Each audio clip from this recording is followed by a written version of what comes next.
यही योगी जिसको आप लोग साधु संत कहते हो। हम तो हुमायूं का बेटा अकबर कहते हैं, हम तो औरंगजेब कहते हैं। ये नहीं है हिंदू कहने के लायक। तो कुछ इस पालकी पे बैठ करके देखा, उससे बहुत स्पष्ट है हमारी आंखों में कि कल हमारा अंतिम दिन कर देने की इनकी इच्छा थी। नमस्कार, मैं सैयद आकिल। क्या 2026 का भारत अब सरकारी हिंदुत्व के दौर में प्रवेश कर चुका है? प्रयागराज से लेकर काशी मथुरा तक की घटनाएं तो फिलहाल यही हालात बयां कर रही हैं। एक तरफ विकास के नाम पर भव्य गलियारे बन रहे हैं, तो दूसरी तरफ उन गलियारों के मलबे में सदियों पुरानी आस्थाएं दम तोड़ रही हैं। प्रयागराज में शंकराचार्य स्वामी अविमुक्तेश्वरानंद के साथ हुई बदसलूकी, साधु संतों के साथ हुई मारपीट, राम मंदिर प्राण प्रतिष्ठा से संतों की दूरी और कॉरिडोर के नाम पर मंदिरों का ध्वस्तीकरण, क्या यह सब इत्तेफाक है या फिर उस छिपे हुए एजेंडे का हिस्सा जहां धर्म की कमान अब शंकराचार्यों से छीनकर राजनेताओं के हाथ में दी जा रही है? आज बात उस खतरे की जो बाहर से नहीं बल्कि अपनों से है। आज बात उस हिंदुत्व की जिसे राजनीति ने अपनी जागीर समझ लिया है। क्या भारत में अब राजदंड तय करेगा कि धर्मदंड किसके हाथ में होगा? प्रयागराज की धरती पर ज्योतिष पीठ के शंकराचार्य स्वामी अविमुक्तेश्वरानंद के साथ जो बदसलूकी हुई, क्या वो महज एक प्रशासनिक चूक थी या फिर एक बड़ा इशारा है कि अब देश में वही संत बचेगा जो सत्ता की जी हुजूरी करेगा? क्या राजनेता आप शंकराचार्यों का विकल्प बनने की कोशिश कर रहे हैं? आज बात होगी उस चुप्पी की जो हिंदू एक हो, सनातन बचाओ जैसी पदयात्रा निकालने वाले कथावाचक बागेश्वर धाम या स्वदेशी का नारा देने वाले बाबा रामदेव, श्री श्री रविशंकर से लेकर हर छोटी बड़ी घटना पर धर्म और आस्था की बात करने वाले बड़बोले नेताओं तक फैली है।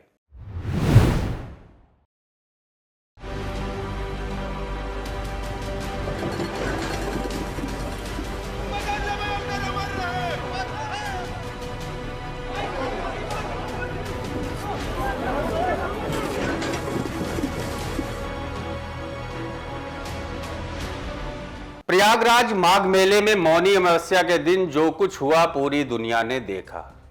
जिस शंकराचार्य को आदि शंकराचार्य का प्रतिनिधि माना जाता है, उनसे एक डीएम प्रमाण मांग रहा है शंकराचार्य होने का। शंकराचार्य को स्नान से रोका गया, तर्क दिया गया कि वीआईपी स्नान पर रोक थी। शंकराचार्य धर्मगुरु है, उनको ही स्नान से वंचित कर दिया गया। फिर साधु संतों को बुरी तरह पीटा भी गया। संगम की रेती पर धर्म का अपमान हुआ। शंकराचार्य को सड़क पर बैठने को मजबूर किया गया। लेकिन सबसे शर्मनाक क्या था? प्रशासन का वो नोटिस जिसमें उनसे उनकी ही पदवी का प्रमाण मांगा गया। जिस पीठ को आदि शंकराचार्य ने हजारों साल पहले स्थापित किया, उसे आज एक जिलाधिकारी चुनौती दे रहा है। यह केवल एक नोटिस नहीं, ये एक हिडन मैसेज है। मैसेज ये, अगर आप सत्ता के एजेंडे से अलग हटकर शास्त्र की बात करेंगे तो आपका अस्तित्व ही खतरे में डाल दिया जाएगा। उत्तर प्रदेश में मुख्यमंत्री योगी आदित्यनाथ खुद एक बड़े संत हैं, लेकिन उन्हीं के राज में एक शंकराचार्य को अपनी पहचान साबित करने के लिए संघर्ष करना पड़ रहा है। क्या यह संत बनाम संत की लड़ाई है या सत्ता बनाम शास्त्र की? यही पैटर्न वाराणसी के मणिकर्णिका घाट पर हाल ही में देखने को मिलेगा, जहां बुलडोजर गूंजे। प्रशासन ने इसे सौंदर्यीकरण कहा, लेकिन वहां अहिल्याबाई होलकर द्वारा स्थापित विग्रहों और प्राचीन मणि के साथ जो हुआ, उसने काशी की आत्मा को झकझोर दिया। विरोध करने वालों पर एफआईआर दर्ज की गई। पिछले 8 सालों में चौड़ीकरण के नाम पर जो हुआ वो किसी सनातनी को डरा सकता है। काशी कॉरिडोर 150 से अधिक छोटे बड़े प्राचीन मंदिर हटाए गए। कई विग्रहों को अपमानजनक तरीके से मलबे में पाया गया। मथुरा कॉरिडोर, बांके बिहारी मंदिर के आसपास की कुंज गलियों जो वृंदावन का हृदय हैं, वहां 5.5 एकड़ क्षेत्र में ध्वस्तीकरण का डर सता रहा है। सेवायत चीख रहे हैं, लेकिन उनकी सुनने वाला कोई नहीं है। अयोध्या रामपथ और भक्ति पथ के लिए दर्जनों पौराणिक मठ और साकेत प्राचीन गलियां अब इतिहास बन चुकी हैं।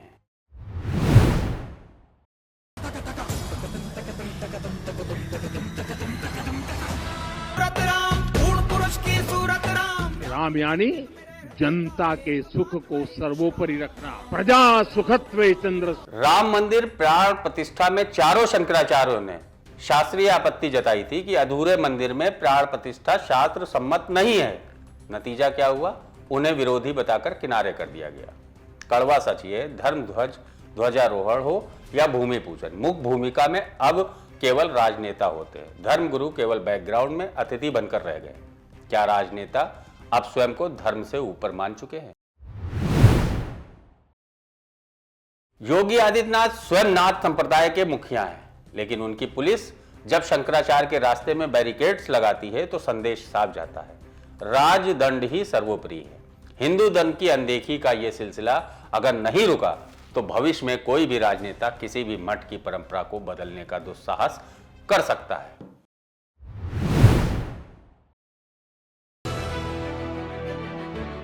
मुझे बहुत दुख होता है जब महाराज श्री किसी एक बहुत बड़े एक सुप्रीमो के साथ बात कर रहे थे मोबाइल पे। मैं लगा हूं, चिंता ना करो, कुरुक्षेत्र का युद्ध हो रहा है, अभिमन्यु की तरह लगा हूं। अरे महाराज श्री, आप यहाँ जप करने आए, तप करने आए या कुरुक्षेत्र बनाने आए? मैं ये पूछना चाहता हूँ। इन्होंने अन्याय ये किया है कि आप जबरदस्ती जो है घुसना चाहते हैं, आपको जबरदस्ती प्रोटोकॉल चाहिए, आप जबरदस्ती एक हंगामा खड़ा कर रहे हैं। मैं सबसे पहले ये कहना चाहूंगा कि जिसने ये कहा वो शांति नहीं, मैं उसको शांति नहीं मानता है। अपना तप, अपना तेज, अपना भजन एक दूसरे को मिटाने में खर्च ना करके सनातन को बढ़ाने में खर्च करना चाहिए। और ये बात हम नाम लेकर के भी बोले तो बुरा ना मानना। हमारा बहुत आदर है, आदरणीय शंकराचार्य हमारे बहुत ही प्रिय हैं। भले ही वो हमें हर 2 दिन में गाली बकते रहते, लेकिन उनका वचन हमारे लिए आशीर्वाद है। शंकराचार्य स्वामी अभिमुक्तेश्वरानंद जी महाराज, हम उनसे स्पष्ट रूप से एक निवेदन हम इस वीडियो के माध्यम से कर रहे हैं। कृपा करके चारों शंकराचार्य, पुरी वाले शंकराचार्य, शारदा मठ वाले शंकराचार्य, दक्षिण श्रृंगेरी वाले शंकराचार्य और इस देश के जगत गुरु, इस देश के आचार्य, इस देश के कथावाचक एक जगह अब बैठने का समय आ गया है। एक मंच पर बैठने का समय आ गया है। एक दूसरे के छत्ता के नीचे नहीं, सनातन के छत्र के नीचे हम लोग बैठकर देश को बचाने की और सनातन को बचाने की बात करें। विवाद नहीं, संवाद का रास्ता चुने तो शायद देश बच जाएगा, शायद भारत बच जाएगा। और हम कह रहे हैं हिंदू सरकार है, हम हिंदुओं का हित करने वाली सरकार है, ये हमारे स्वाभिमान को नष्ट करने वाली सरकार है। नहीं चाहिए ऐसी सरकार, नहीं चाहिए ऐसा सिस्टम जहां पूरी तरह प्रशासन हावी हो चुका है हमारे धर्म पर। ये लोग समाप्त कर देना चाहते हैं हमारे इस धर्म पर।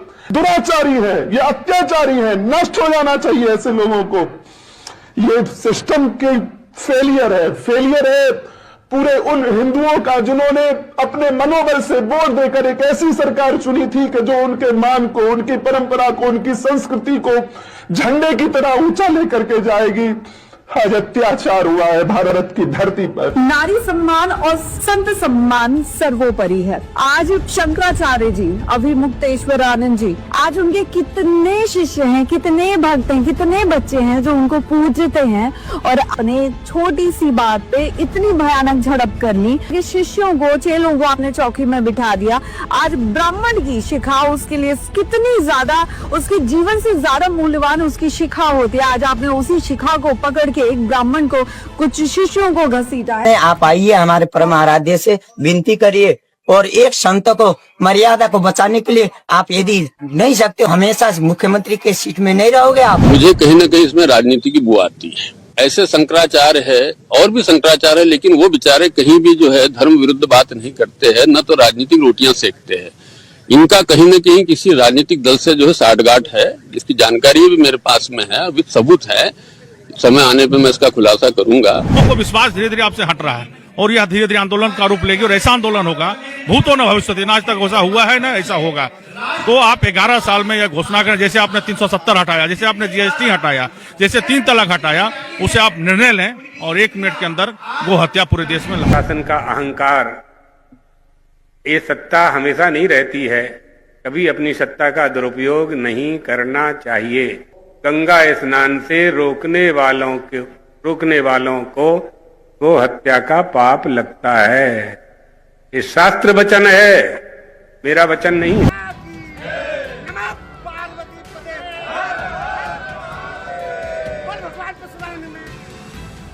हैरानी की बात यह है कि जब आदि शंकराचार्य की परंपरा पर प्रहार होता है तो बागेश्वर धाम के धीरेन्द्र शास्त्री, बाबा रामदेव, श्री श्री रविशंकर और जग्गी वासुदेव जैसे बड़े गुरु मौन रहते हैं। एक तरफ शंकराचार्यों को रोका जाता है तो दूसरी तरफ नया हिंदुत्व तैयार किया जा रहा है। धीरेन्द्र शास्त्री जैसे युवा कथावाचक सड़कों पर हिंदू हेक हो सनातन बचाओ की पदयात्रा निकालते हैं। उनके मंचों पर नेताओं की लाइन लगती है। सीधा और तीखा सवाल यह है, जब धर्म के सर्वोच्च रक्षक यानी शंकराचार्य सुरक्षित नहीं है तो यह सनातन बचाओ की पदयात्रा किसके लिए? या ये शंकराचार्य हिंदू नहीं है? क्या ये पदयात्राएं असली मुद्दों से ध्यान भटकाने के लिए है? क्या देश में अब इवेंट मैनेजर संत और पॉलिटिकल संत की एक नई जमात खड़ी की जा रही है जो शंकराचार्यों की बौद्धिक और शास्त्रीय सत्ता को खत्म कर सके? क्या इनका हिंदुत्व केवल योग और शिविरों तक सीमित है? क्या सत्ता के करीब होने के लाभ इन्हें सत्य बोलने से रोक रहा है? यही नहीं, वो नेता जो चुनाव में हिंदू खतरे में है का नारा देते हैं, आज जब शंकराचार्य का अपमान हो रहा है तो वो अपनी जुबान सिल चुके हैं। अगर आज शंकराचार्य की गरिमा नहीं बची तो कल किसी भी मंदिर की मर्यादा नहीं बचेगी।